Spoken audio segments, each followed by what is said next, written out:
inciso 1, que es la declaración jurada sobre un hecho relativo a la personalidad. El inciso 6, que es ocupante del inmueble, que el ocupante del inmueble expresa a título de qué tiene la cosa, para ver si yo inicio un desalojo, una reivindicación, porque sé que hay alguien dentro de un inmueble, pero no sé en qué carácter lo detenga. El nombramiento de tutor o curador en el inciso 7 y la constitución de domicilio en el inciso 8. El segundo grupo tiene que ver con la exhibición. Lo que se pide es que previamente se exhiba una cosa, un título, un documento. Y ahí tienen la exhibición de cosa mueble en el inciso 2, la exhibición de testamento en el 3, la exhibición de título de la cosa en el 4, y la exhibición de documentos e instrumentos de la sociedad en el inciso 5. Y después, los dos incisos que quedan, hablan de la mensura judicial anticipada y el reconocimiento de obligaciones, y esto está concatenado con la obligación de rendir cuentas, que ya lo van a ver, este tema lo van a ver en la segunda parte, en la bolilla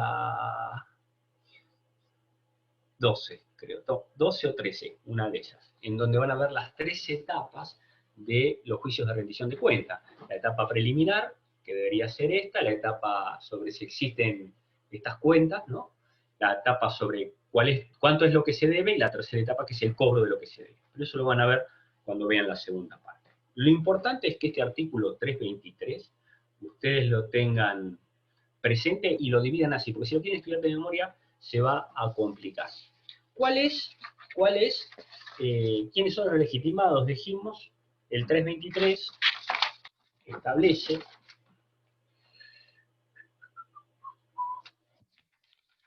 dice, el proceso de conocimiento podrá prepararse pidiendo el que pretenda demandar o quien con fundamento prevea que será demandado. Estos son los legitimados. No estamos hablando de un proceso, porque el proceso se inicia, dijimos, con una demanda que contiene una pretensión, sino que lo que hacemos es una diligencia prejudicial anterior al proceso, es un procedimiento en el cual necesitamos algo de los establecidos en el 323. Únicamente se puede iniciar la diligencia preliminar respecto de lo establecido en el artículo 323, no. La enumeración del artículo 323 es enunciativa, no es taxativa. Juan Manuel Hitters es un joven procesalista que hay hoy en día, que está un poco en boga, hijo de uno de los ministros de la Corte de Provincia, ya jubilado, que escribía mucho sobre recursos y demás. Juan Manuel Hitters enseña que las medidas, esto lo noté porque es interesante, enseña que las medidas preparatorias son aquellas que tramitan siempre con anterioridad a un proceso, procurando a quien ha de ser parte en un juicio de conocimiento, colectar hechos o informaciones, por eso hablaba de preparar correctamente la demanda, ¿no?, que no se pudieron obtener por otros medios, buscando la posibilidad de plantear la demanda con la certidumbre correspondiente. Este es un temita a tener en cuenta. Recuerden que de la charla que yo voy a dar hoy, voy a dar algunos puntos, va, como hice ayer, el trabajo que tengo hecho sobre diligencias preliminares. Ese trabajo es mío, como los otros, con excepción de algunos. Sí, profe, un poco más despacio, por favor. Sí, tranquila, de Maya, porque lo que te estoy diciendo te lo voy a subir al Classroom también. Tal vez sería interesante que ustedes, a medida que vayan anotando, también presten atención, porque después va a estar todo plasmado en el resumen ese, si le parece bien. Esto ya lo dije. La enumeración dijimos que es un número abierto, que no es taxativa, sino es meramente enunciativa. ¿Y qué diferencias hay con otros institutos? No tenemos la prueba anticipada. Estoy hablando de las diligencias preparatorias del 323. Recuerden, diligencias preliminares, 323 a 329. Hay dos instituciones o dos institutos procesales. Diligencias preparatorias y la prueba anticipada. Lo que yo estoy hablando del 323 es diligencia preparatoria. ¿Está? Bueno, ¿qué diferencias presenta esta diligencia preparatoria con otros institutos procesales? Por ejemplo, las medidas cautelares, la prueba anticipada o la preparación de la vía ejecutiva. Dijimos que las diligencias preparatorias sirven para, o ayudan a preparar de manera adecuada la demanda. ¿Qué diferencia hay con la prueba anticipada? Que la prueba anticipada, la finalidad es conservatoria. Tiende a que se conserve no un medio de prueba, sino una fuente de prueba, por eso se posibilita la utilización de un medio probatorio. Tiende que se conserve una prueba que va a ser de dificultosa o imposible producción en la etapa procesal oportuna. Ustedes saben que la prueba se produce, la etapa informativa es demanda-contestación, hechos conducentes y controvertidos, etapa probatoria. Si hay hechos conducentes y controvertidos, se abre la causa prueba. Durante ese periodo dentro del proceso se produce la prueba. Bien, como va a ser dificultoso o imposible, porque puede ser que no se produzca y que se pierda la prueba, la ley permite la producción de manera anticipada a ese momento procesal. ¿Tá? Por eso la finalidad es conservatoria. La finalidad de la diligencia preliminar es preparatoria. La de la prueba anticipada es conservatoria. Conserva justamente una prueba, porque si yo espero a que se tenga que producir en el momento procesal oportuno, lo puedo perder. O puede ser muy difícil que se produzca. ¿Qué diferencia hay con las medidas cautelares? Las medidas cautelares también tienden a conservar el estado de una cosa o lo que fuere. ¿Por qué? Porque apuntan a una finalidad muy específica, que es que la sentencia no sea ilusoria. ¿Está? Y nada tiene que ver con la finalidad de la diligencia preliminar. ¿Y qué puntos o qué diferencia hay, mejor dicho, con la preparación de la vía ejecutiva? Cuando ustedes estén en la segunda parte, uno de los temas más importantes que hay es proceso ejecutivo, en donde van a ver que la base de la ejecución es un título ejecutivo, un cheque, un pagaré o alguno de los supuestos enunciados en la ley. Bueno, a veces ese título ejecutivo está incompleto. Y ustedes, para completarlo, deben hacer algo. Ese algo es preparación de la vía ejecutiva. Entonces, la preparación de la vía ejecutiva apunta a integrar un título, a completarlo. La diligencia preliminar apunta a preparar de manera correcta la demanda. ¿Está? ¿Cuáles son los caracteres? Bueno, es anticipada porque en el periodo de prueba se puede perder eficacia la prueba o frustrarse. Sí, Gisela. Sí, ahora vamos a ver cuando veamos prueba anticipada. Espere que yo creo que acá toqué mal. Perdón, que creo que acá está. Había tocado mal. ¿Cuáles son los caracteres? Bueno, son previas al proceso porque uno necesita preparar de manera correcta la demanda y necesita esta información. Dijimos que la enunciación no es taxativa, sino es enunciativa. En principio se pueden solicitar para todo tipo de proceso. Ambas partes pueden solicitarla, el que sea el futuro demandado o el que sea el futuro actor. Tengan en cuenta que cuando estamos hablando de una diligencia preliminar, no estamos hablando de actor y demandado. Esa calidad la van a revestir a futuro. Estamos hablando de un peticionante, que es quien solicita la medida cautelar, y después, en el caso que sea el futuro actor, abajo pondrán futuro demandado, pero en principio no es el demandado. Dijimos que configuran un procedimiento, no un proceso. La petición debe ser fundada, porque dice acá el 323, podrá preparar pidiendo, pretenda demandar, el pedido de medidas preliminares, el 327, perdón, dice en el escrito que si solicitaren las medidas preliminares se indicará el nombre de la futura parte, su domicilio conocido y los fundamentos de la petición. 327, párrafo primero. Dijimos que debe ser fundada, pero además la petición, como todo, debe ser por escrito. Ya vamos a ver cómo es el armado del escrito en sí de la diligencia preliminar.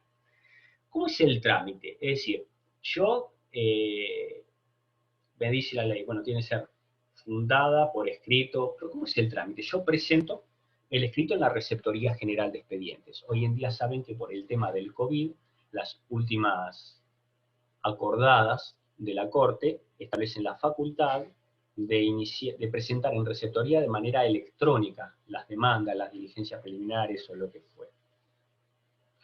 Nos vamos a quedar con que es por escrito.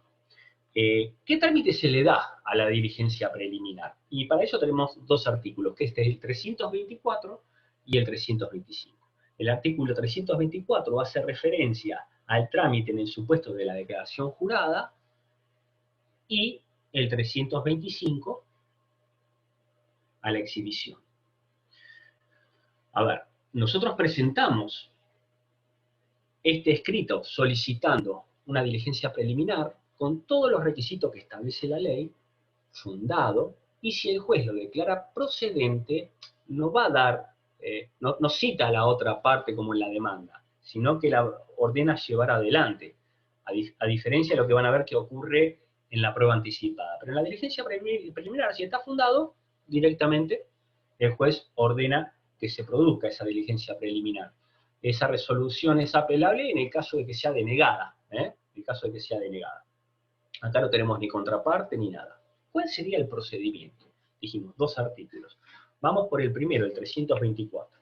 El 324 dice que en el caso del inciso 1 del artículo anterior, es decir, lo que es declaración jurada, el inciso 1 hace referencia a que la persona contra quien se proponga dirigir la demanda preste declaración jurada por escrito y dentro del plazo que fije el juez sobre algún hecho relativo a su personalidad, sin cuya comprobación no pueda entrarse en juicio.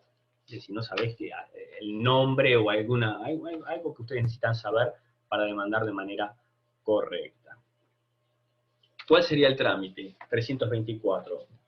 Dice, en el caso del inciso 1 del artículo anterior, que recién leímos, la providencia se notificará por cédula, con entrega del interrogatorio. Si el requerido no respondiere dentro del plazo, se tendrá por cierto los hechos consignados en forma asertiva, sin perjuicio de la prueba en contrario que se produjera una vez iniciado el juicio. Y esto tiene que ver con la actitud que puede asumir el requerido. El requerido, ¿ante qué juez se plantea para que sea autorizada? Ya vamos a ver, porque el juez, esto es una de las excepciones a las reglas de la competencia. El juez que, fíjense el artículo 6, cuando se habla de excepciones a las reglas de competencia, tramitaría ante el juez competente donde tiene que tramitar el principal. ¿Tá?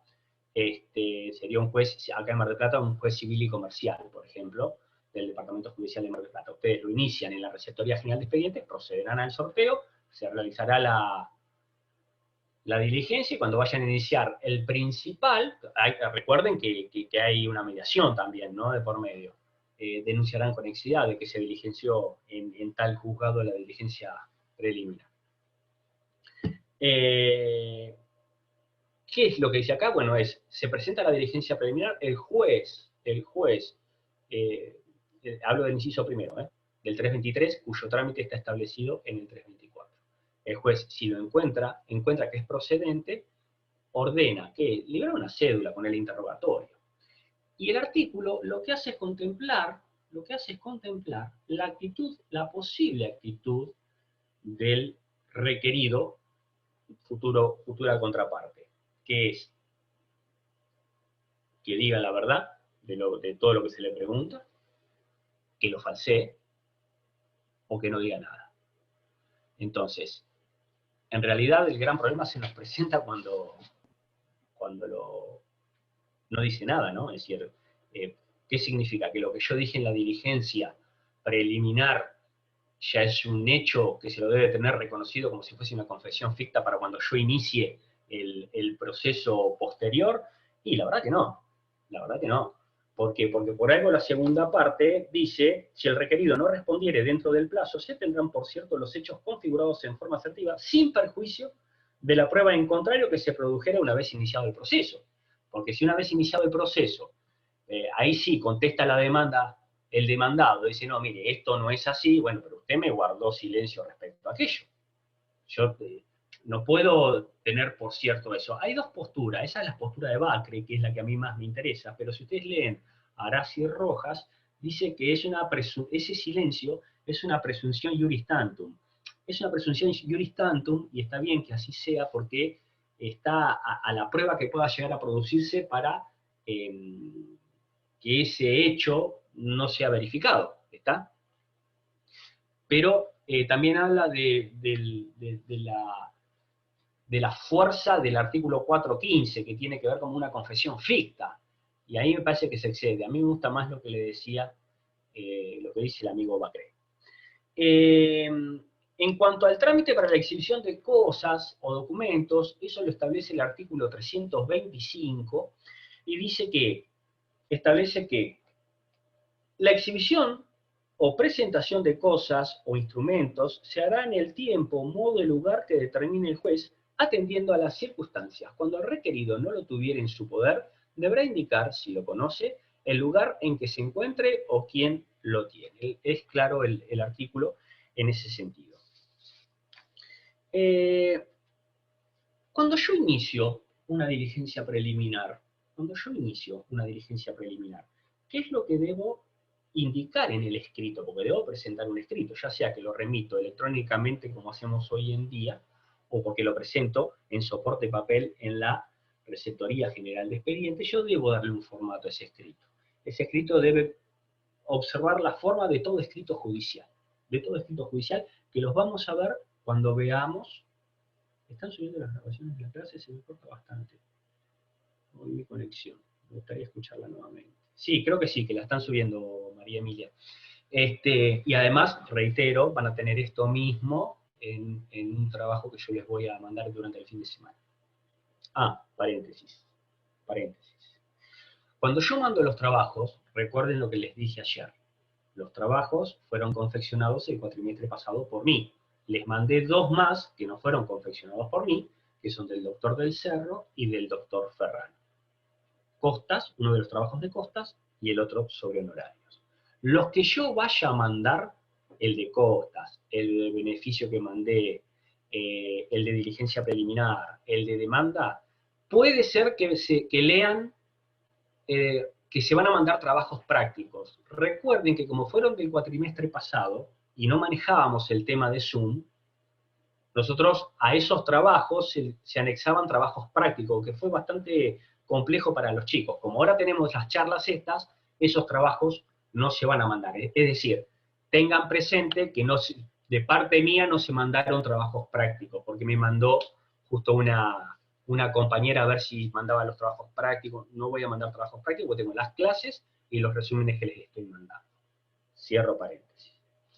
En el escrito de diligencia preliminar, ¿qué debería indicar? Lo primero que yo tengo que indicar, tengo que individualizar al peticionario.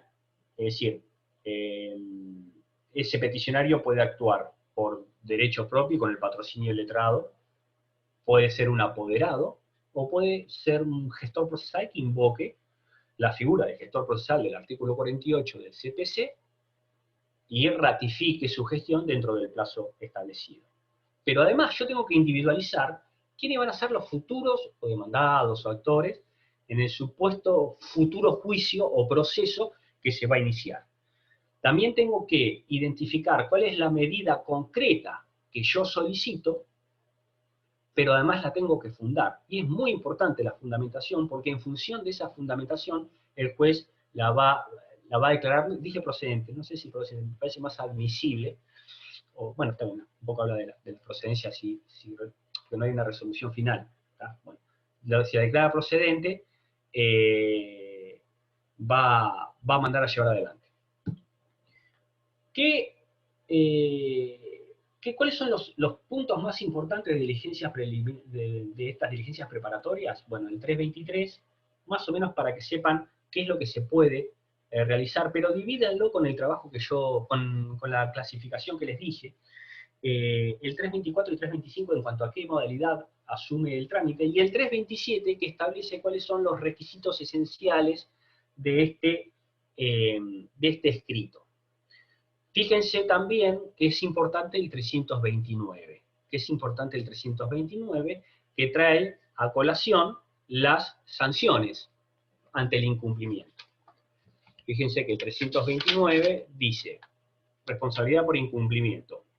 Cuando sin justa causa el interpelado no cumpliere la obligación del juez en el plazo fijado, o dieres informaciones falsas, o que pudieren inducir a error, o destruyere u ocultase los instrumentos o cosas cuya exhibición o presentación se hubiera requerido, se le aplicará una multa que no podrá ser menor de un valor equivalente a 2 ius, ni mayor al equivalente a 80 ius, sin perjuicio de las demás responsabilidades en que hubiese incurrido.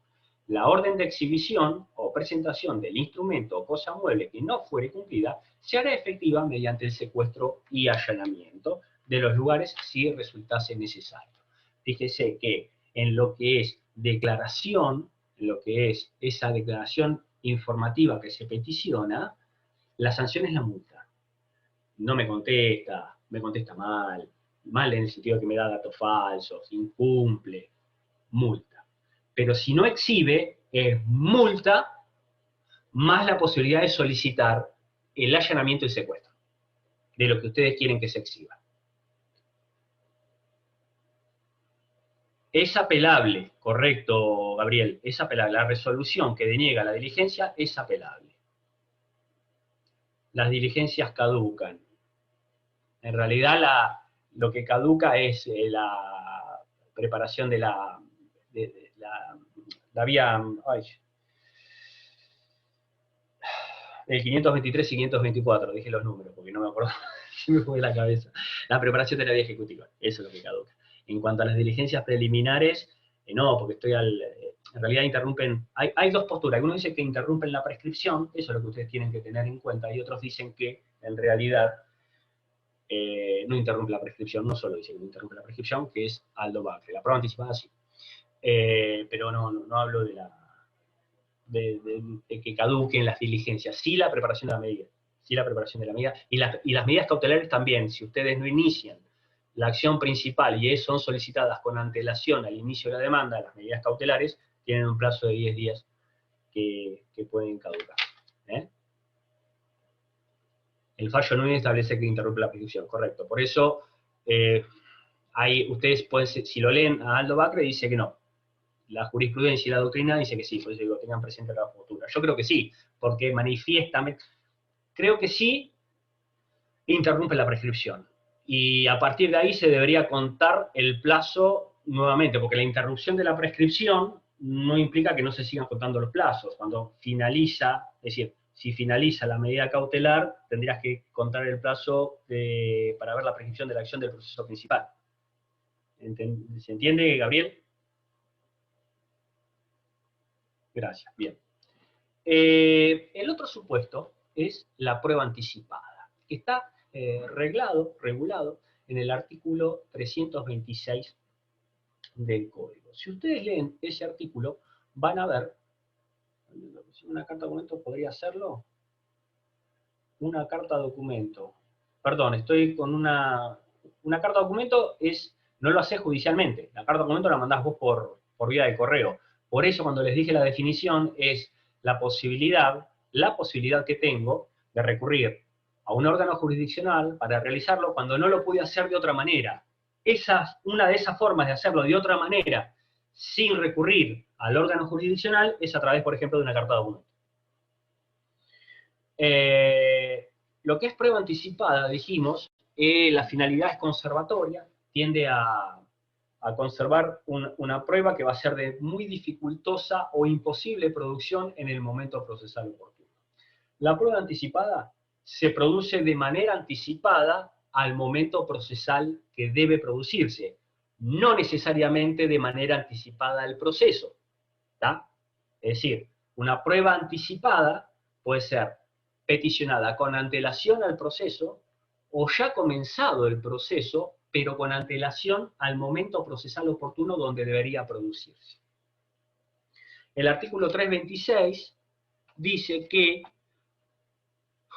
los que sean o vayan a ser parte en un proceso de conocimiento y tuvieran motivos justificados para temer que la producción de sus pruebas pudiera resultar imposible o muy dificultosa en el periodo de prueba, podrán solicitar que se produzcan anticipadamente las siguientes: declaración de algún testigo de muy avanzada edad o que esté gravemente enfermo o próximo a ausentarse del país, reconocimiento judicial o dictamen pericial para hacer constar la existencia de documentos sobre estado, calidad o condición de cosas o de lugares, pedido de informes. Y dice en el último párrafo, la absolución de posiciones podrá pedirse únicamente en proceso ya iniciado. ¿Qué significa esto último? Que la absolución de posiciones también puede solicitarse de manera anticipada, pero debe iniciarse la demanda con antelación a ese pedido. ¿Por qué? Porque la absolución es respecto de los hechos alegados por una de las partes en el escrito de demanda o de contestación de demanda. Si no está eso, ¿cómo va a haber absolución? Por eso exigen que esté iniciado, pero se puede solicitar la producción de la confesional de manera anticipada al momento procesal oportuno. Todos los demás medios se pueden peticionar con antelación a la interposición de la demanda. Tenemos varios ejemplos, por ejemplo, un departamento, ustedes tienen una unidad funcional en un consorcio, en un edificio, sometido al régimen de propiedad horizontal, que sufre filtraciones de agua y humedad. Siempre ponemos lo mismo porque es uno de los casos que más se ven acá, ¿no es cierto? Tiene filtraciones de agua y humedad, y usted viene de arriba, y ustedes están en el tercer piso y tiene 10 pisos. ¿Y qué saben de dónde viene? Saben los daños que hay, saben cuáles son las consecuencias, saben cuánto va a salir a arreglar por lo menos esos daños, lo que no saben es de dónde proviene.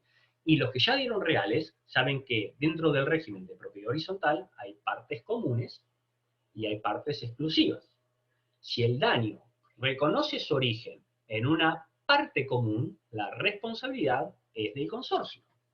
Si el daño reconoce su origen en una parte privativa, la responsabilidad es del titular de la unidad funcional que tiene esa parte privativa de donde se va generando ese daño.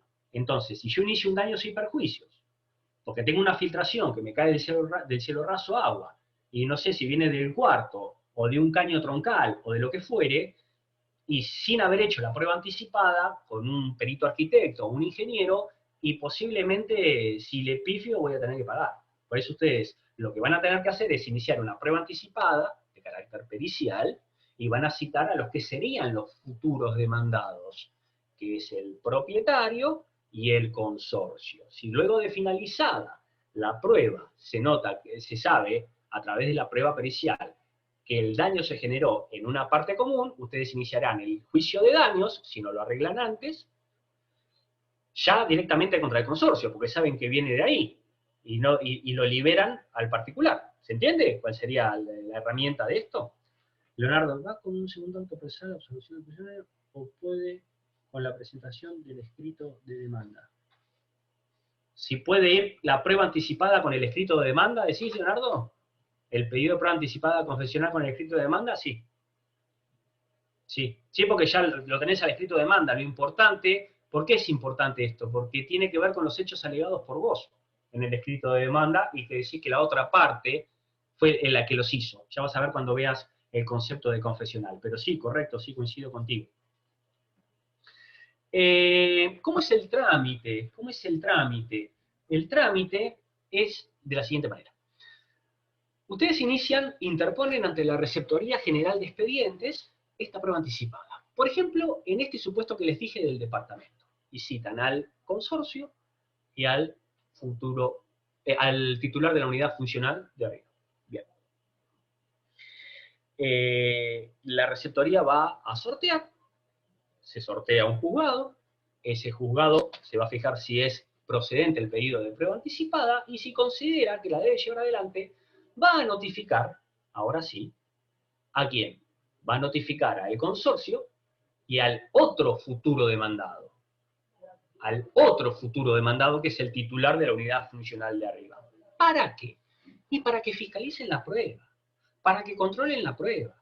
Pero no solamente para que controlen y fiscalicen la prueba, sino porque además tienen derecho de ofrecer puntos de pericia. Ofrecer puntos de pericia. Controlan y ofrecen. Porque capaz que el consorcio dice, no, mire, sí, viene de una parte común, pero esa parte común fue reparada por el titular del cuarto piso, porque no nos descontó, dijo, yo lo arreglo, y acá tengo las constancias, bueno, a ver si fue reparada por el titular, bla, bla, ¿me entienden? Como diciendo, tiene parte común, pero guarda que el que hizo la reparación fue aquel y la hizo mal, ¿eh? Entonces, es importante tener presente que acá se garantiza lo que es el derecho de defensa. Perdón, doctor. Puede haber razones de urgencia que, en un segundito termino la idea. Puede haber cuestiones de urgencia, porque fíjense, un gran problema que hay acá en Mar del Plata antes de la pandemia, imagínense ahora, pero antes de la pandemia. Antes de la pandemia, muchos titulares de las unidades funcionales vienen en verano. Entonces, algunos hasta han tenido roturas y no saben que te empieza a caer agua. Y a mí me pasó una vez en una oficina que tenía, hay pocas cosas tan desesperantes como ver que te cae agua y no puedes hacer nada. Y generalmente pasa los viernes, esto es así. Bueno, imagínense si yo tengo que notificar, que se notifica por cédula, a alguien en Buenos Aires y me está cayendo agua. Bueno, la ley contempla esta posibilidad y dice, mire, si hay cuestiones de urgencia, se notifica al defensor oficial, porque lo que es importante es que se asegure el derecho de defensa, es decir, de controlar, de fiscalizar, y además de ofrecer puntos de pericia. Creo que Cristina me iba a preguntar algo. Sí, solo se notifica al consorcio, en el ejemplo que usted dio, al consorcio y al titular de la unidad funcional, o también al administrador. No, solamente al consorcio, porque el sujeto, el futuro demandado es el consorcio. El administrador, hay algunos que dicen que es un mandatario y hay una doctrina muy especializada que es la del doctor Constantino, que habla que es un órgano del consorcio. Pero la persona jurídica es el consorcio. Entonces, Bien. como va a ser el futuro sujeto de derecho en calidad de contraparte, lo citás al consorcio. Bien. ¿Está? Gracias. Sí, gracias. No, por favor. Hay un tema que es muy importante. Yo, por ejemplo, fíjense, cuando utilicé, yo hace un tiempo, inicié un reclamo laboral, una demanda laboral por una trabajadora no registrada, que fue desconocida la relación laboral. ¿Está? Bueno, perfecto. Se me da por meterme en la página del empleador. Foto de ella, haciendo esto, haciendo lo otro, acá, prestando tareas, encargada de una TAC. Lo que hice fue, van a ver esto, lo van a ver cuando vean prueba informática, pero lo que hice fue captar todo eso mediante los medios electrónicos establecidos, pero era una laburante que no tenía un peso, entonces yo tampoco podía hacer, por ejemplo, un acta notarial y contratar a un ingeniero informático, porque la verdad que era mucha guita, y la mina estaba con lo justo para sobrevivir. Entonces, ¿qué fue lo que hice? Lo que hice fue solicitar como una constatación, como si fuese una constatación, por parte de las autoridades del Tribunal del Trabajo, para que se metan en esa página y observen todo eso. ¿Y por qué solicito la presencia del defensor oficial? Porque si yo aviso a la contraparte y notifico, me lo borran. Y no tenía un acta notarial en el cual haya ni un informe de un ingeniero informático donde haya dejado establecido tal cosa. Así que fuimos el representante de la defensoría, que creo que fue la secretaria o el defensor, no recuerdo bien, al tribunal, estuvo ahí la secretaria de la defensoría, en el tribunal se metieron por internet, constataron esto, lo otro. Está bien que la prueba ideal hubiese sido una prueba informática, estamos hablando de hace como 10 años atrás, La prueba ideal hubiese sido una prueba informática, pero a nosotros los costos no lo daban. Y por lo menos el tribunal vio que estaba mi clienta en la página. Y eso a veces el impacto visual es importante, ¿no? Decir, está bien, ustedes lo vieron. Eso hasta para el día de mañana negociar una futura negociación. Por eso las redes sociales son tan importantes para bien y son tan complicadas para mal también, ¿está? Pero tengan presente estas posibilidades. Sí. ¿Sí? ¿Quién habla? Iván. Juan. No, Iván. Bueno, Iván es Juan en ruso. Mirá, te tiré para atrás. Vale. Fíjate el formato, Iván, Juan en ruso. En el ejemplo anterior que diste vos, sí, sobre el niño en el edificio, cuando vas a pedir las diligencias preliminares y no sabes bien a quién vas a demandar, si al consorcio o al de las partes privativas, ¿cómo haces? ¿Vas contra los dos y después determinás si es por culpa del departamento de... ¿Y vos pedís la prueba anticipada? Sí. Vos pedís no, vas contra, citás a los dos, porque son requeridos, no son demandados, son requeridos futuros demandados, pero después de producida la prueba te vas a dar cuenta contra quién vas a ir, que además te sirve para negociar de antelación. El problema es que los edificios de Mar del Plata son tan viejos y hay algunas complicaciones. Es difícil a veces, ¿viste? Es muy difícil que vos decís, bueno, viene de arriba, no hay nadie arriba. Uy, ¿cómo ingreso? ¿Qué esto? Y capaz que estás 2 años y medio con una prueba anticipada, que estamos hablando de algo urgente. Es una complicación, pero si tenés que ir, Iván, respondiendo a tu pregunta, yo pongo al consorcio y al titular de la unidad funcional de arriba. Que sea el titular, ¿eh? Porque hay muchos que figuran en prensa que son adquirentes por boleto. Y yo pediría un informe de dominio ante una copia de asiento registral para ver si ese es el titular. Yo, particularmente. Los medios de prueba son, ¿no? Lo último para decir, ¿no? No, por favor. Los medios de prueba son enunciativos o taxativos de la enunciación. Y en realidad hay 2 pruebas que se pueden realizar de manera, no 2 pruebas, a ver. Ustedes pueden realizar de manera anticipada a través de lo establecido por el artículo 326, donde enumera todos los medios de prueba, pero ustedes saben bien que los medios de prueba son enunciativos, no taxativos, porque el 376, no ya el 326, el 376 establece que la prueba deberá producirse por los medios previstos expresamente por la ley o por los que el juez disponga a pedido de parte de oficio siempre que no afecten la moral, la libertad personal de los litigantes o de terceros o no estén expresamente prohibidos para el caso. Es decir, la ley te está diciendo, miren, hay medios establecidos, que son estos, y medios que no están establecidos. Ahora, ¿cuál es el límite? La moral, dice acá, la libertad personal de los litigantes o de terceros, pero se van a producir de la manera que sea más similar a un medio de los regulados. Por ejemplo, si en una combi van todos chicos de 12 años y ven un accidente, y ustedes saben que el testigo tiene que ser mayor de 14, y por eso no le voy a tomar declaración testimonial.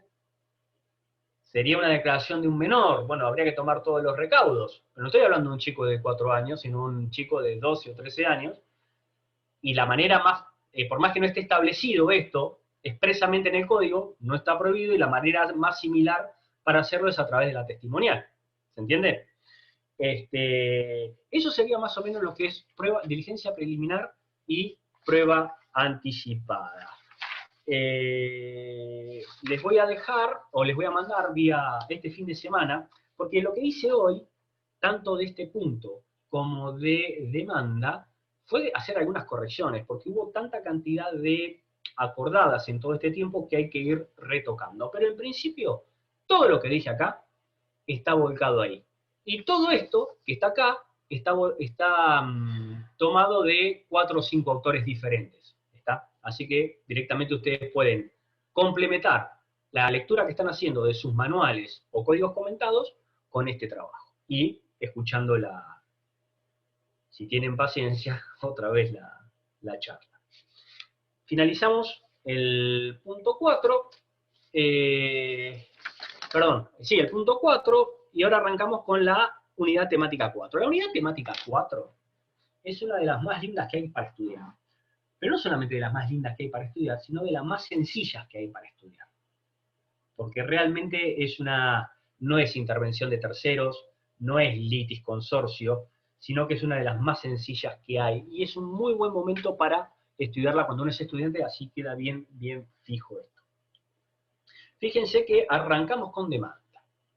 Dice, demanda, concepto, contenido, artículos 330, forma, requisitos fiscales, previsionales y profesionales, copias, personería, patrocinio letrado, representación procesal, invocación del artículo 48, gestor, diferencias con el ámbito federal y el de provincia, ¿no? Pregunta de examen. Así que eso lo anotan, esto lo pueden preguntar en el examen. Diferencia de gestor, Código Procesal de Nación, Código Procesal de Provincia. Domicilio real y procesal, constituido, o ad litem, domicilio electrónico. Eso es lo que vamos a ver en lo que resta de la clase.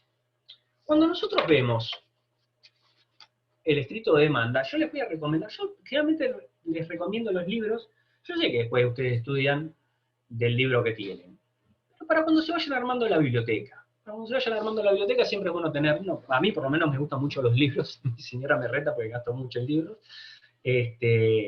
y me gusta estar, a ver, ante cualquier duda uno se mete en Google, la verdad que uno pone todo y sale todo de ahí, pero la biblioteca es la biblioteca. A todos los que les digo yo, generalmente hay un libro muy clásico, recontra clásico, pero para mí indispensable en lo que es demanda, que es la demanda civil, de Carlo Carli. Carlo Carli era el seudónimo de Clemente Díaz, un procesalista exquisito que tuvo Argentina y que escribía también con el seudónimo este. Si pueden, no es muy caro, Carlo Carli. Carlo Carli. No es muy caro, si pueden, el día de mañana cómprenselo, porque es interesante, no solamente trabaja el tema de demanda, sino el tema de excepciones, presupuestos procesales, y es recontra interesante. Vamos a los conceptos de demanda. Demanda, para Arás y Rojas, es el acto procesal, formal y escrito de petición, que tiene por objeto iniciar un proceso. Consiste en el ejercicio de la acción abstracta. Para Falcón, la demanda de los procesos es un acto jurídico procesal formal, cuya procedencia se funda en la acción, se realiza por escrito y contiene una o más pretensiones y peticiones de certeza positiva relacionadas con el objeto reclamado y peticiones procesales destinadas a la formación y desarrollo del proceso. La demanda, ¿se acuerdan cuando vimos la diferencia entre acción, pretensión y demanda? No, que yo les pregunté, no es que la vimos, que dijimos, la acción es ese derecho constitucional de peticionar a las autoridades, la pretensión es ese acto de petición, bla, con todas las diferencias que había, y la demanda es ese acto o instrumento que da inicio al proceso. Bueno, eso sería un poquito el concepto que están diciendo estos dos autores. Cuando hablan de contenido y hace referencia al 330 y forma, la demanda no solamente cumple el 330. El 330 en la demanda es Maradona en el 86. El más importante del equipo, o Messi actualmente, para los que les gusta cómo juega Messi, a mí me gusta mucho, pero bueno, no quiero generar, tengo amigos que se pelean entre Maradona, no quiero generar eso, pero les digo, es el más importante de todos, es el 330, pero no es el único, no es el único.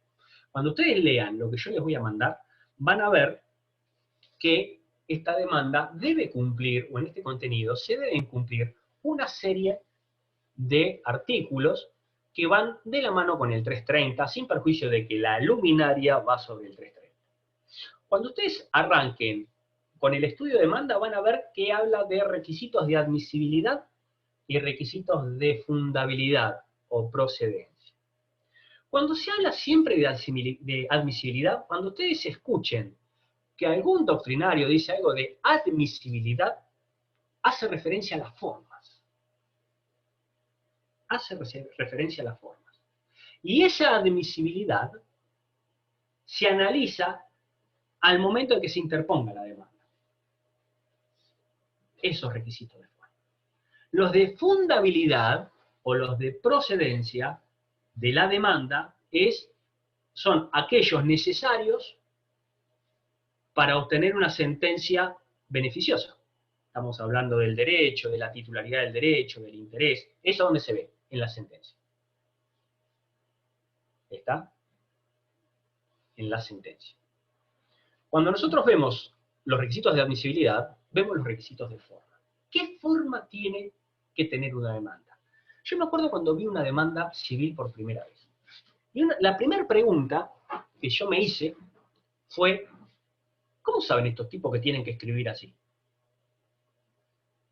Porque realmente no me lo habían explicado. ¿Por qué te ponen esto? ¿Por qué ponen lo otro? ¿Por qué dicen esto? Si el 330 yo lo leo, y es un silogismo, ¿eh? El 330 es un silogismo, ¿eh? ¿Ustedes leen el 330? Léanlo, por favor. Ya que está, lo aprovechamos y lo leemos. Lean el 330.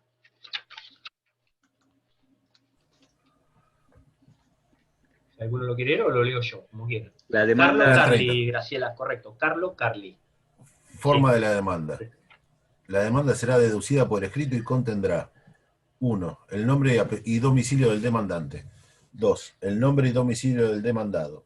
3. La cosa demandada, designándola con total exactitud.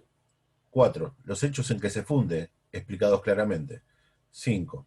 El derecho expuesto sucintamente, evitando repeticiones innecesarias. 6. La petición en términos claros y positivos.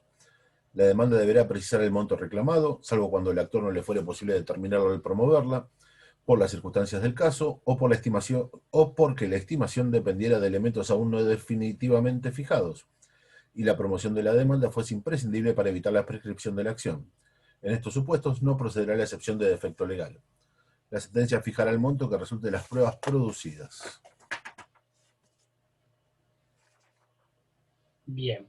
Ustedes cuando leen el escrito de demanda, se presentan, hay tres posibilidades: que se presente como actor, invocando al gestor, o con patrocinio letrado. Pero ven que arriba dice un sumario, después hay un título, a quién va dirigido, está el nombre de la parte con el domicilio, está el nombre del abogado con todos los datos de la colegiatura, de la caja, los fiscales, los previsores. ¿De dónde sale eso? Porque el 330 no sale, porque hay que integrar el 330 con otros artículos. ¿Cuáles son esos artículos que ustedes deben integrar el 330? El 330 es el capitán. La cinta de capitán sale a la cancha. Pero no sale solo. Tiene que ir con el 40, que habla de domicilio. Tiene que ir con el 46, 47 o 48, que habla de la representación. O la invocación de gestor procesal, con el 56, que habla de patrocinio letrado. Tiene que ir con el 115, que habla qué forma deben tener los escritos judiciales, y la demanda es un escrito judicial. Ya casi nada, habla de la firma, casi nada. Debe ir con el 120, que habla de las copias. Si es un proceso sumario, irá con el 484. Un segundito, Juan. Irá con el 484. Pero encima tenemos más cosas, y tienen que ver con las acordadas.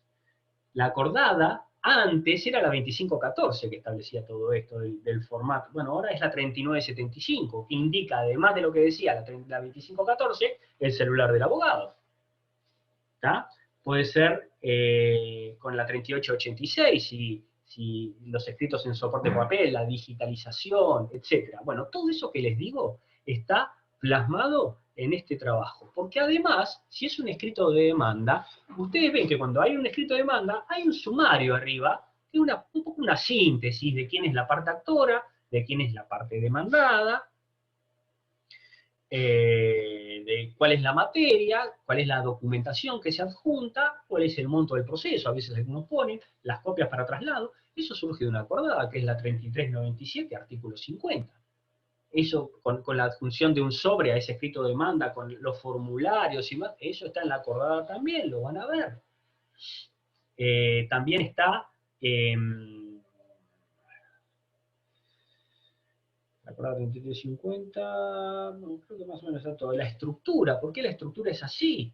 ¿Por qué cuando yo leo el 330, después cuando leo un escrito de demanda, me aparece el sumario, el título, a quién va dirigido, me aparece personería, me aparece la pretensión, me aparecen los hechos, me aparece en la... ¿Por qué tiene esa estructura? Bueno, esa estructura tiene un porqué. Ese sí lo resume un poco el 330. Ese sí. Yo les dije, es un silogismo el 330.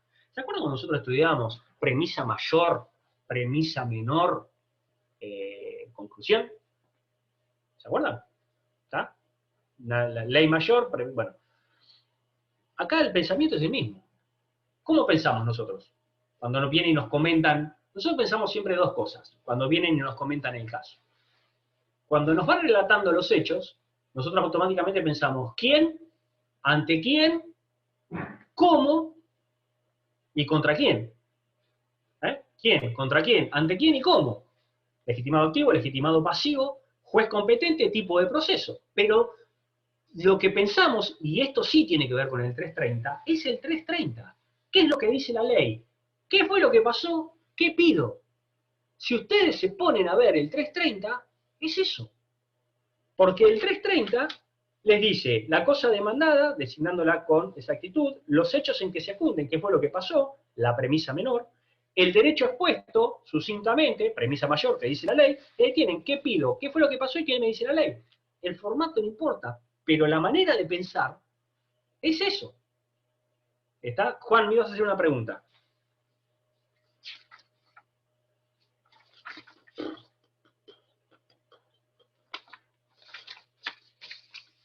Juan a la 1, Juan a las 2, Juan a la... El profe, yo lo que le quería decir era lo de la acordada. Ah. Que las acordadas, la 35, la 39, 75. Sí, ¿cuál acordada? Que era, claro, que ahora todo digital, que cómo se incorporaban 75. los escritos judiciales a través de la página de la Corte. Hay una serie de acordadas, Juan, correcto. A través de la firma del token y demás. Y está la 557, que nosotros nos constituimos como depositarios. Correcto, Juan. Eso.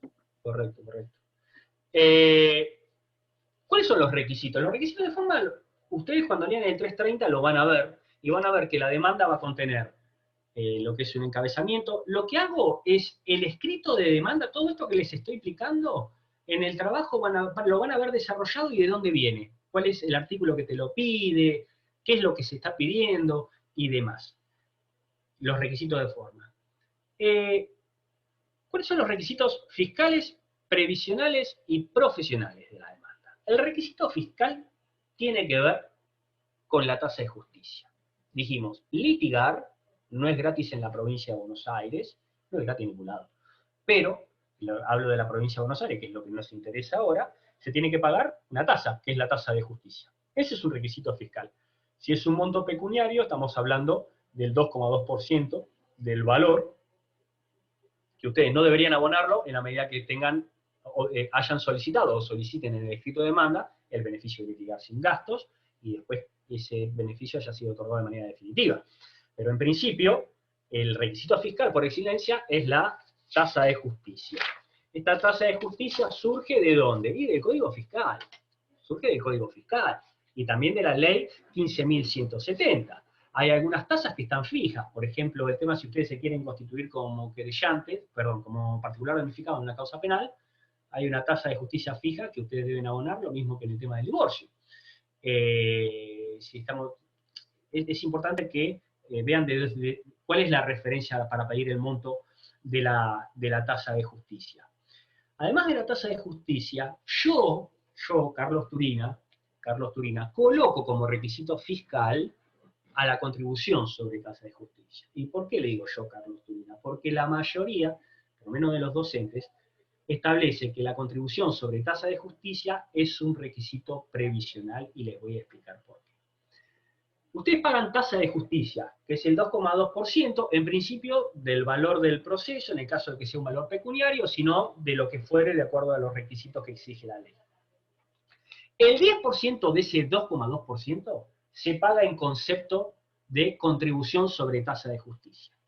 Cuando ustedes pagan y hacen el formulario de tasa de justicia, el formulario de tasa de justicia lo hacen en un formulario, y van y lo pagan en Envapro o en el Banco Provincia. Cuando ustedes ponen la contribución sobre tasa de justicia, no va en un formulario de la tasa de justicia, sino que va en el formulario del ius previsional. Cuando ustedes hagan el ius previsional, ¿se acuerdan que lo estuvimos viendo ayer? Bueno, ese es el requisito previsional. Cuando lo hagan ahí, el 10% va ahí. ¿Por qué? Porque la ley indica que el 10% de la tasa de justicia va a la caja de abogados.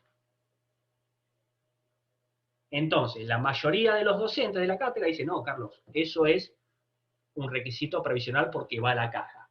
Yo creo que es fiscal porque el nacimiento es una contribución vinculada a un impuesto, a una tasa. Es mi criterio, ¿tá? Pero sepan que no hay ningún tipo de inconveniente. Ustedes sepan que es el 2,2% si tiene un valor pecuniario o en los supuestos, pues que sean fijos. Si se meten en la página de la Corte, ese CBA, y van a información pública, piquen ahí, dice valor tasa de justicia, en uno de los puntos, se meten y está actualizado todos los valores. Y todo esto lo pueden chequear. El requisito previsional tiene que ver, dijimos, con el anticipo previsional, con el IUS. Nosotros decimos el viejo y querido IUS, que es la ley 10.268 que modifica la ley 6716, que es la previsional. Les dije ayer, ustedes cuando se vayan a matricular, cuando vayan a querer hacer la profesión, van a tener que ir a matricularse al colegio de abogados, pero también tienen que hacer un trámite en la caja. Ustedes van a pagar una matriculación en el colegio de abogados, pero además van a pagar su jubilación en la caja.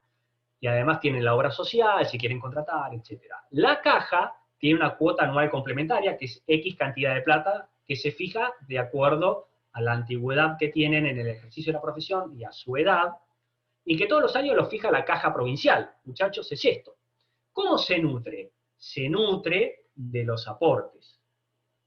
De los aportes, que es el porcentaje que pagan respecto de los honorarios, tanto el que pagó los honorarios como la parte de ustedes, como del IUS.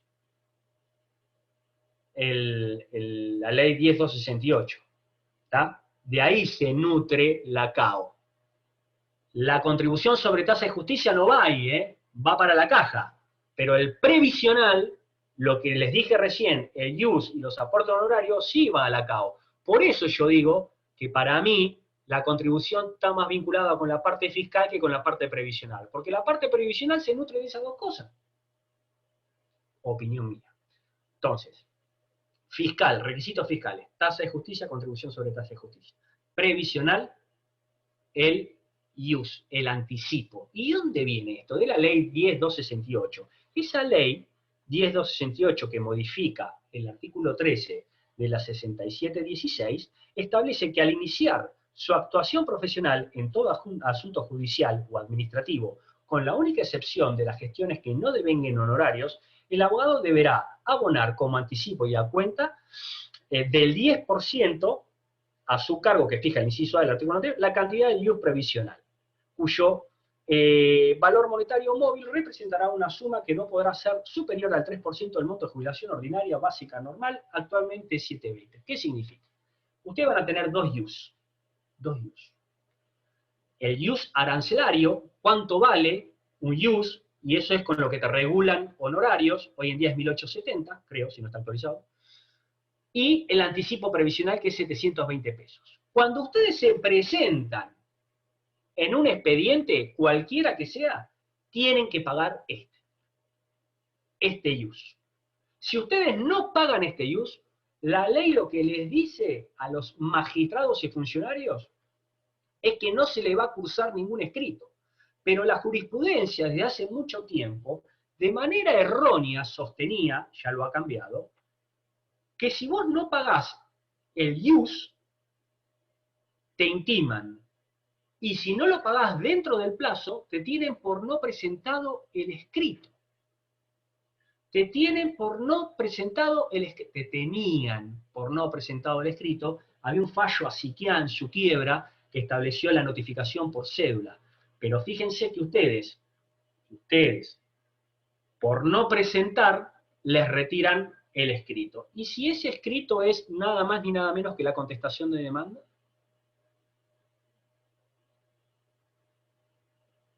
Y si ese escrito, que es la contestación de demanda, ¿quién se va a ver perjudicado? ¿Ustedes o el cliente? El cliente inmediatamente. Y ustedes a futuro con un tema de mala praxis. Entonces, y además otra cosa a tener en cuenta, no es carga de la parte el bono y el IUS, es carga del abogado. Lo que pasa es que el abogado pide una plata para la apertura de carpeta, donde lo contempla el bono y el IUS, así no lo pones vos de tu bolsillo. Pero en realidad no es una carga de la parte. Fíjense ustedes que cuando se hace la liquidación por costas, no está el bono y el IUS.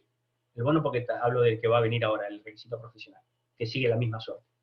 ¿Está? Entonces, si no está el IUS, porque no está a cargo de la parte, ¿por qué la parte va a sufrir la consecuencia de que no lo tienen por no presentado un escrito, cuando no es un cargo de ella?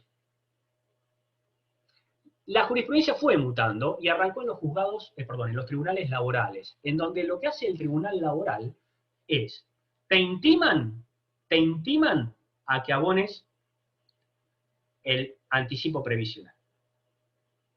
Y si vos no lo abonás en el plazo, lo que hacen es librar un oficio al Tribunal de Disciplina, manifestando esta situación.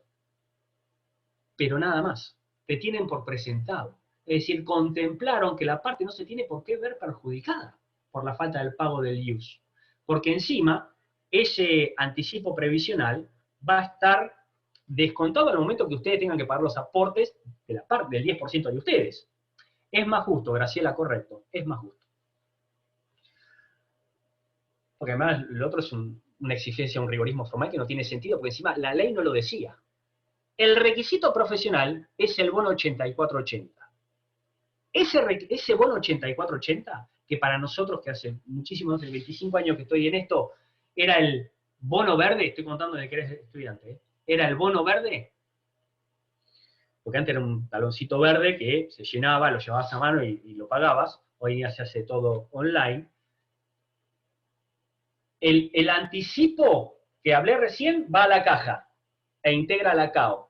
El bono verde, o esta ley 8480, es un derecho fijo que el abogado también tiene que pagar a su primera presentación en un expediente, pero va al colegio. Va al colegio de abogados. Corre la misma suerte, y muchos tribunales también intimaban a que tenían que abonarlo, bajo apercibimiento de no tenerlo por presentado, que ya eso caducó y cambió el criterio de la mayoría de los juzgados. Requisito fiscal, tasa de justicia, para Carlos Turina, contribución sobre tasa de justicia, por lo que les dije. Requisito previsional, ley 10268, modifica artículo 13 de la 10268 que modifica la 6716, anticipo previsional. Requisito profesional, ley 8480, el bono fijo, el viejo bono verde.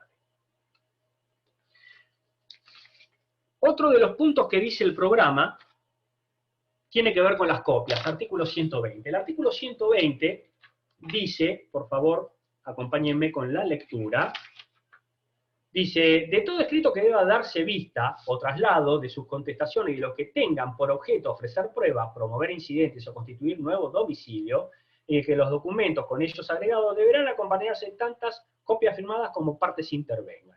No cumplido este requisito, ni subsanada la omisión, dentro del día siguiente se tendrá por no presentado el escrito,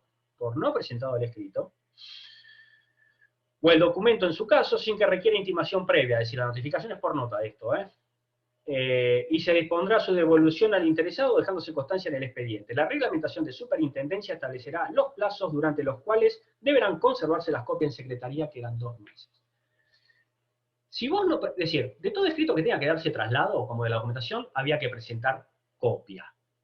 Si vos iniciabas la demanda tenía los formularios de ingreso, el escrito de demanda y un sobre que contenía la documentación original y las copias del escrito de demanda y de la documentación. Todo eso, receptoría. Sorteaba receptoría, lo mandaba al juzgado sorteado, se armaba el expediente. ¿Está? Bien. Hoy en día eso se sigue haciendo. Bueno, ahora no se presenta en receptoría por todo este tema de la pandemia, pero si sacamos la pandemia, lo seguís haciendo. Pero hay otras exigencias, que es, por ejemplo, la digitalización del escrito de presentación como de la documentación. ¿A qué voy con esto? Que esto de las copias del 120 no va de la mano con la tecnología que tenemos hoy en día. Porque las copias del 120 tienen que ver con el derecho de defensa, de que la parte tuviese acceso a una copia de lo que se presentó. Pero de ahí a que si vos no presentabas la copia, te tengan por no presentado el escrito, cuando en realidad lo que hacía la jurisprudencia es, no, muchachos, suspendan el plazo que está corriendo hasta que no me traigan la copia esta, no avanza nada. Si vos lo presentaste en el expediente, pero hoy en día, accediendo a la mesa de entrada virtual, tranquilamente podés tener acceso al escrito principal como a las copias. Pero hay un tema, podés tener acceso a lo escaneado, Y a veces vos tenés que ir al expediente, hoy en día no se puede, pero tenés que ir al expediente a ver la documentación original. Lo mismo pasa si te llegan las fotocopias. Vos lo que tenés son fotocopias, está bien, están firmadas, pasó por el juzgado, se condice con la documentación, pero vas a ver la documentación original para ver si hay algo. ¿Me siguen? Hoy en día se ha digitalizado todo. Eso que se ha digitalizado todo, también ha facilitado las notificaciones de la demanda. Porque hoy en día, a ver, esperen que me tocó acá algo. Porque hoy en día, la digitalización de los escritos, ustedes acceden online. Por eso hoy en día Internet es un derecho humano, de acuerdo a la ONU. Es más, hay cédulas y también hay cartas documentos. En el área laboral se permite la notificación de la demanda por carta documento, artículo 16 de la 11653. Pero en el área civil no. Es más, está prohibido la notificación de demanda por carta documento. Es uno de los supuestos que está prohibido, ya lo vamos a ver el día lunes. Ahora, con este tema de la pandemia, si no es urgente, no te notifican nada. ¿Y cómo hacemos para seguir el proceso? También lo puedo iniciar por Receptoría General de Expedientes. ¿Y cómo notifico? ¿Cómo avanzo? Por eso hay tanta jurisprudencia que habla de la notificación por carta documento. Hay algunos juzgados, creo uno es el de Azul, el del doctor Rodrigo Bionda, que han ideado un código QR, en donde si ustedes escanean el código QR, tienen la documentación y el escrito. Hay otros que hablan de la notificación al WhatsApp. Es decir, estamos tratando de sortear todo este tema. A lo que voy con esto, que las copias hay que presentarlas porque lo dice la ley. El resto son acordadas, ¿eh? El resto son acordadas. Ahora, ¿qué tipo, de qué escritos? ¿De qué escritos? Y de los escritos que deban ser presentados en soporte papel, la demanda, por ejemplo, la contestación de demanda si es con patrocinio. Estamos sacando de los supuestos fuera de la pandemia, porque hoy en día se hace todo online. Y nosotros nos quedamos con los escritos originales firmados por las partes como depositarios. Pero cuando se habilite vamos a tener que ir a presentarlo. Y además escanearlo. Cuando vos presentás en papel, tenés la obligación de escanear la copia digitalizada. Cuando vos presentás copia digitalizada de una documentación, tenés la obligación de llevar el documento original al expediente. En principio. Todo está lo de la pandemia, trastocó todo. Pero a lo que voy, las copias hacen referencia a eso y ha quedado un poquito en desuso. Hay una posibilidad de que te eximan de acompañar copias cuando sea dificultosa y mucha la cantidad, que es el artículo 121. Pero bueno. ¿Cómo podemos actuar nosotros los abogados en un expediente? Puede ser como apoderados, puede ser como patrocinante letrados, o puede ser invocando la figura del gestor procesal. Arranquemos como apoderados. El artículo 46, 47, yo se los dejo para la lectura porque es sencillo y en el trabajo también se los digo. Habla de la representación, cómo acreditar la representación, habla de una representación legal, habla de una representación voluntaria. ¿Cómo deberán acreditar ustedes la representación voluntaria? Si son ustedes los apoderados, ¿qué es lo que deben adjuntar? Si es un mandato general, si es un mandato especial, etc. Si es un mandato general, una copia simple firmada por ustedes del poder. Si es un mandato especial, debería ser el testimonio, que es un mandato para ese proceso únicamente. Pero bueno, y como patrocinante letrado, quien se presenta es la parte. Se presenta la parte y ustedes firman al costado de él, con todos sus datos y demás. Y la forma de redactar es diferente. Si ustedes son los apoderados, quien habla es el mandante, ustedes, que mi cliente tal cosa, como hablan en tercera persona. Pero si quien firma es la parte con el patrocinio letrado de ustedes, habla en primera persona. Yo venía transitando por Avenida Colón, y al momento de llegar a la intersección de la calle Mitre, el apoderado ¿qué dirá? Mi mandante venía transitando por la avenida Colón y al momento de llegar a... ¿Se entiende? Eso se los dejo para que ustedes lo vean porque son tres artículos sencillos, 46, 47 y 56. Pero lo que sí me gustaría hacer hincapié es en la excepción. ¿Y cuál es la excepción? La del gestor procesal. Bien. ¿Quién es este gestor procesal? Es un tercero en el proceso. Porque por más que ustedes sean los abogados de las partes, si son patrocinantes, aun cuando sean patrocinantes, ustedes son terceros. Ustedes no tienen nada que ver con la parte. Tienen un interés, tienen una expectativa que son los honorarios, etc. Pero en realidad las partes del proceso no son ustedes.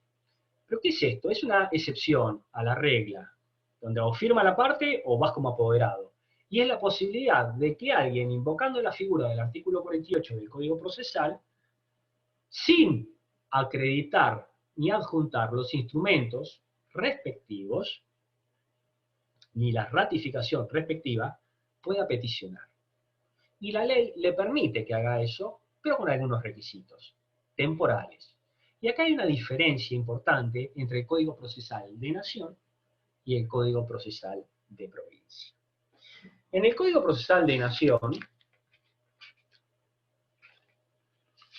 de provincia, el gestor dice: en casos urgentes podrá admitirse la comparecencia en juicio sin los instrumentos que acrediten la personalidad, pero si no fueren presentados o no se ratificase la gestión dentro del plazo de 60 días, será nulo todo lo actuado por el gestor y éste pagará las costas causadas sin perjuicio de la responsabilidad por los daños ocasionados.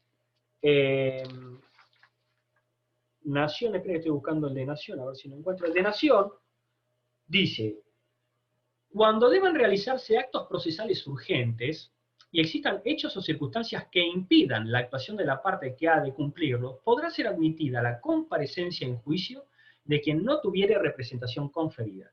Si dentro del plazo de 40 días, contado desde la primera presentación del gestor, no fueren acompañados los instrumentos que acrediten la personalidad o la parte no ratificase la gestión, será nulo todo lo actuado por el gestor y éste deberá satisfacer el importe de las costas sin perjuicio de su responsabilidad por el daño que hubiese producido.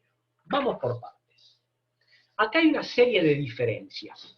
Hay una serie de diferencias que van más allá del plazo. La primera diferencia que ustedes deben tener presente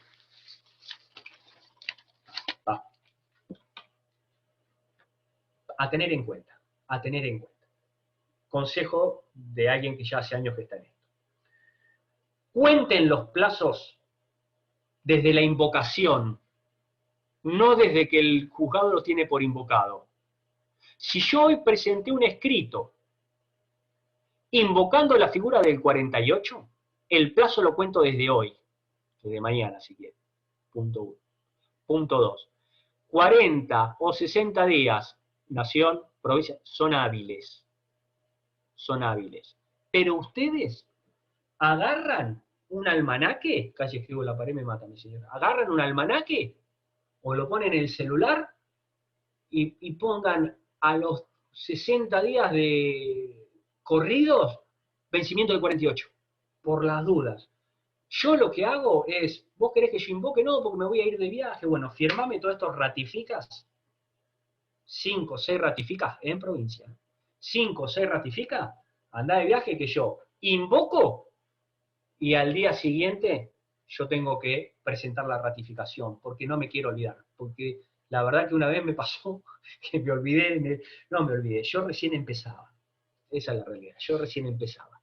Y me fui a tramitar como abogado de un demandado en la parte laboral. Y en la parte laboral, el plazo del gestor procesal está en el artículo 24 y son 10 días. Y yo conté 60. Entonces, cuando llegué con la ratificación, menos mal que llegué también con el acuerdo, presenté todo. Pero fíjense la gravedad del caso. Por eso, lo que conviene es que van a invocar el 48, tengan ratifican lo actuado, siempre firmados por su cliente.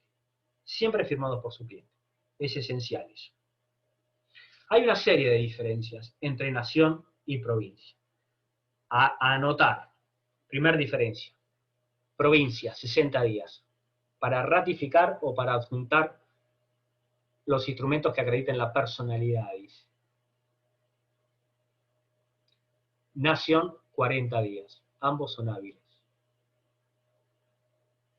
En provincia, no es indispensable que especifiquen cuál es la causa de urgencia, pero sí deben manifestar que hay razones de urgencia que llevan a la necesidad de invocar la figura del 48. En nación, ustedes además de invocar la figura del 48 y decir hay razones de urgencia, tienen que decir cuál es. Invocar la causa urgente. En provincia, ustedes pueden invocar el 48 todas las veces que sea necesario. Es decir, lo invocan hoy. Ustedes durante 60 días hábiles, más plazo de gracia, porque es un plazo procesal, así que se aplica el plazo de gracia, durante 60 días hábiles, actúan como gestor. No es necesario que en cada escrito invoquen el 48, porque ya lo invocaron. Pero la multiplicidad se hace referencia a otra cosa. Yo invoco el 48 por primera vez para contestar la demanda. Ratifico.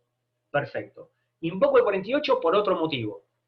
Ratifico. Perfecto. Invoco el 48 para interponer un recurso. Ratifico. En provincia se puede invocar el 48 ilimitadamente. Ilimitadamente. Insisto, tengan la diferencia, no es que cada vez que se presentan, cuando ya lo invocaron, digan invoco el 48, no, pues ya están con la invocación. Pero vencido el plazo, presentada la ratificación, si quieren peticionar un escrito, deberán invocarlo. Por eso deben saber qué escritos son los que necesitan la firma de la parte y qué escritos no, que son de mero trámite. ¿Está? En nación es por única vez. En nación se invoca por única vez. En provincia, la ratificación, es decir, yo puedo invocar el 48 y dentro del plazo legal de 60 días presentar el poder, o la ratificación, ¿qué significa? Un escrito donde la parte dice ratifica gestión, ratifico todo lo actuado por el doctor Carlos Antonio Turina en mi nombre y representación y las presentes actuaciones. Punto. Listo, ahí está la ratificación. Pero en provincia se admite la ratificación tácita. ¿Qué es esto de la ratificación tácita? Carlos Turina invoca el 48 por el demandado para contestar demanda. ¿Está? Y a los 10 días presenta un escrito firmado por la parte que dice pide ese libre oficio o lo que fuere. Eso es una ratificación tácita. Porque hay un escrito posterior a la invocación dentro del plazo que por más que no diga ratificación tiene la firma de la parte. Y la jurisprudencia entendió que es una ratificación tácita. En nación no. Debe ser expresa la ratificación. Perdón, estoy leyendo a ver a Gabriel. Artículo 370, es código de fondo. Este en el capítulo de representación y establece que en caso de representación ante autoridad judicial administrativa, se extiende a 3 meses. Entonces, ¿en qué plazo debe acreditar personería o conseguir la ratificación del cliente? Plazo que establece el Código Procesal. Plazo que establece el Código Procesal.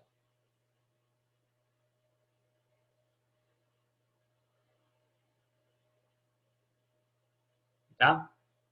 ¿Gabriel? Porque esto mismo fue, después voy a ponerme a buscar, pero esto mismo se discutió en un fallo reciente y le dijeron el plazo procesal. Bien. Profe, ¿no sería una facultad no delegada ese tipo de legislación de fondo? Yo creo que sí, Además no me arriesgo, Gabriel, pero ni loco me arriesgo. Ah, perdón, Juan. perdón, me confundí. ¿Juan o Gabriel? ¿Quién me habló? Yo te dije lo de, Juan, lo de la facultad no delegada de las provincias, las cuestiones de procesamiento. Está. Sí, yo no me arriesgo, Juan, yo no me arriesgo. No me arriesgo. Aparte yo no lo conocía tampoco ¿por qué? y jamás me dijeron, no, siempre es dentro del plazo, ni bien se invoca el 48, lo antes posible es presentar el ratifica, porque el tema es que se te vence. Nunca lo había escuchado el plazo de 3 meses. El tema es las costas y el tema de la responsabilidad de ustedes. Está bien, las costas que ustedes, ustedes contestan demanda, confirma el cliente.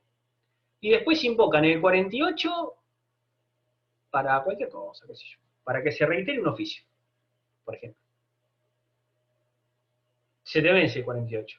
¿Qué costas tenés que pagar? ¿La de todo el proceso? No. Desde la invocación, todo lo que causaste, hasta que se te tiene por decretado el vencimiento del plazo y la nulidad.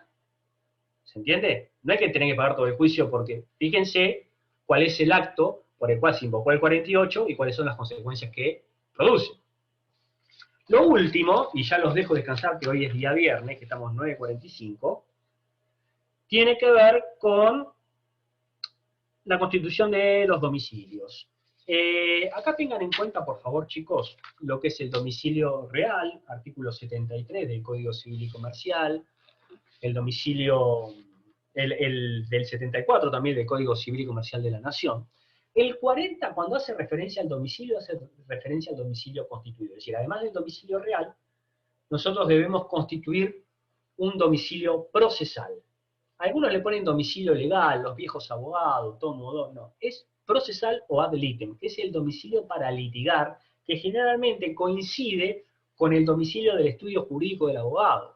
¿Por qué? Porque hay ciertas notificaciones que por su importancia deben llevarse a cabo en el domicilio de la parte, pero otras se hace en el domicilio constituido.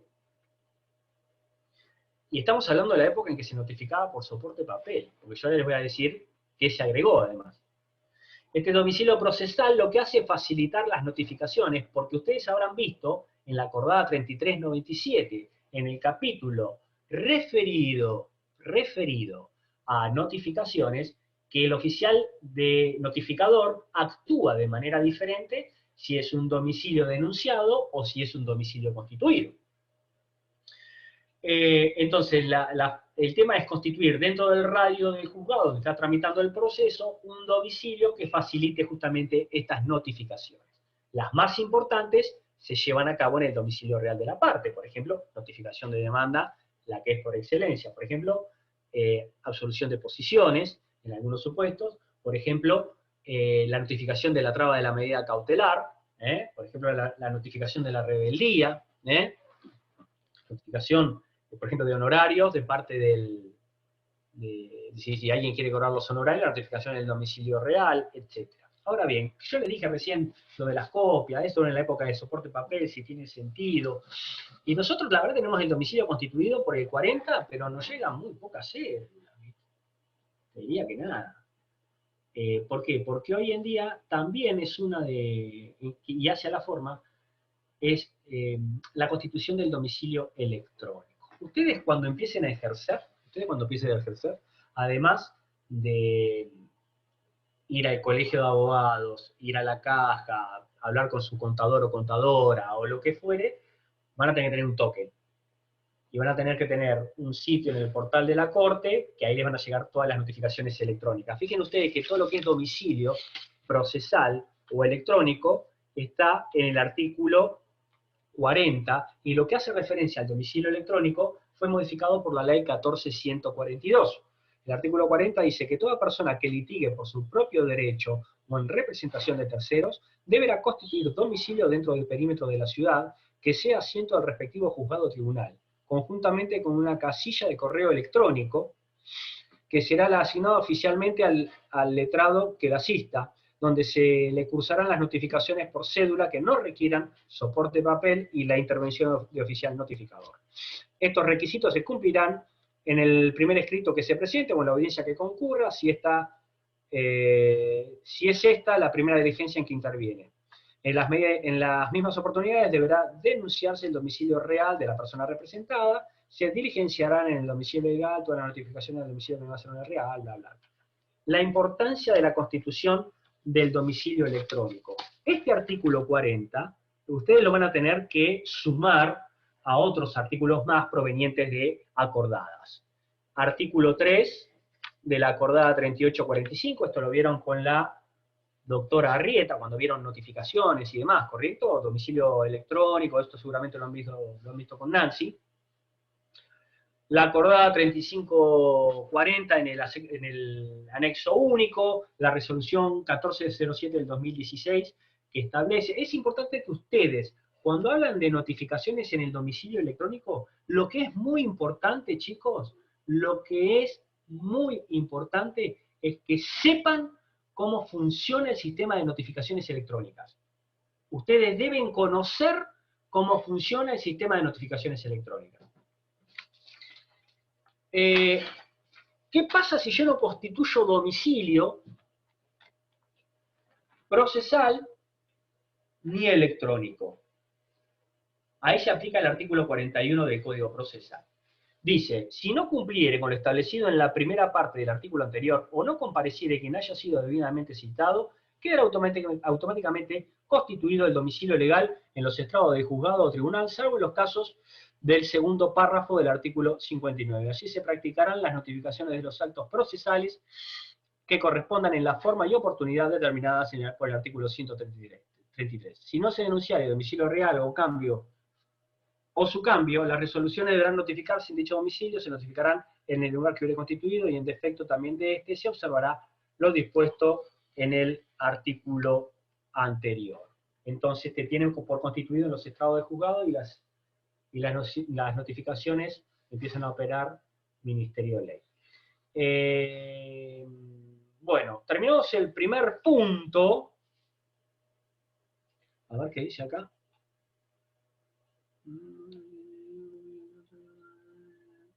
Ofelia Paola Quintero. O sea que si libro un nuevo oficio que es de menor trámite y ya ratificante, ese oficio que libré después se tiene que es tácita. No, yo lo que te digo, la tácita, ¿no? Fue un ejemplo, lo del oficio.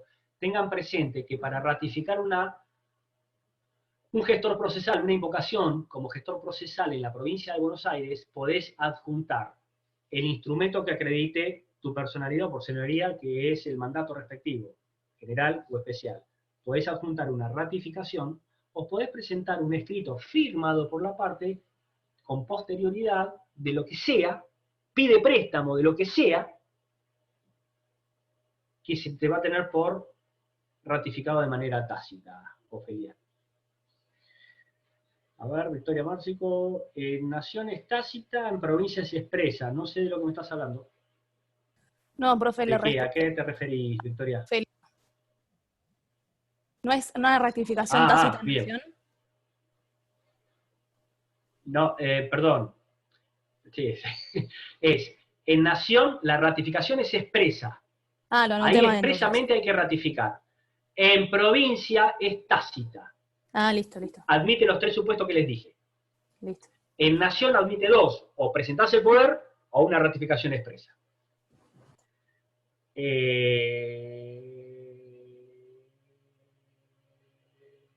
Dígame, Paola. Está bien, Paola, perdón. Sí, me quedo notificado por nota, Paola, correcto. Bueno, vamos a dejar acá. Buen fin de semana. Yo en el transcurso del fin de semana voy a subir al Classroom. No me ofendo, ¿cómo me voy a ofender por eso? No. Mira, en una época de mi vida, yo tenía varios clientes en el puerto e intervine en 4 tomas de fábricas. Situaciones asperísimas. No me ofendo más después de eso. Así que no te hagas problema. A veces sí uno se ofende, pero si no, no te hagas problema. Estudien. Vieron que es un tema sencillo, no es muy complicado, es fácil la lectura. Yo les voy a subir al Classroom todo esto que más o menos estuvimos repasando, y el día lunes vamos a ver los 2 últimos puntos, de los cuales lo que más me interesa es el traslado de la demanda.